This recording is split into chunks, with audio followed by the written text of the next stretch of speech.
Well, how important is that, first of all, even in today's industry, to have a facility with all aspects of the record business? Well, obviously, I guess, one tends to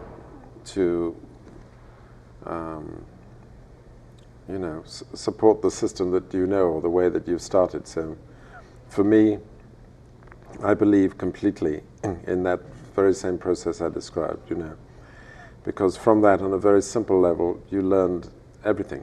You learned the recording process, you learned the mastering process, you learned the manufacturing process, the distribution and the sales process, all in a tiny little scale, but still it's important to know all those different things, because you need to know how they all work and how they all interact and what is necessary, because just making, let's say you make a record but you have no idea what to do with it, you are putting yourself at the mercy of lots of companies or lots of situations which, like in any industry, in anything, are going to take advantage of your lack of knowledge.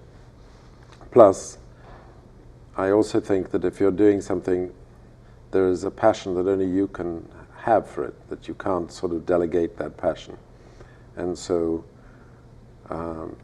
you really have to sort of push it yourself, you know what I mean, get it going yourself. I do. I think that's something that a lot of students, a lot of artists who are saying, well, when do I get a manager? When do I get a lawyer? Those types of things. And my response is always, well, do as much as you possibly can on your own before you hire anyone out.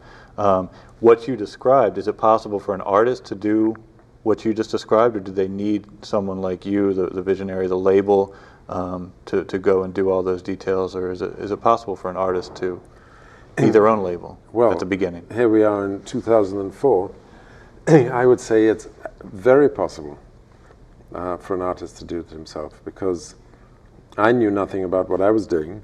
I just loved the band, but I don't play anything or sing or anything. So somebody who actually is a musician and can go and tour and play, they now have the ability to reach their audience. They now have the ability to let their audience know all the time when they're coming to tour places. They have the ability to distribute information, their music to their audience. They are no longer confined and dependent on meeting somebody who's going to introduce them to somebody else, who's going to introduce them to somebody else, so they eventually, maybe they get a chance to get a record out. I believe that if you love what you're doing, the best thing you can do is just do it, because it's not even work, because you're loving what you're doing. And bit by bit, if you're good at it, you will succeed. And there is no rush. The big problem, I think, nowadays with everything is there's such a rush to get somewhere so fast. And really, ideally, you want to try and get there when you're about 90. Right. But if you're enjoying the road. Enjoying the travel. If you're not enjoying the road, then that's another story. Yeah. But if you're enjoying it and you enjoy playing live, then why would you want to peak at 20 or 30 or 40? That's a wonderful point.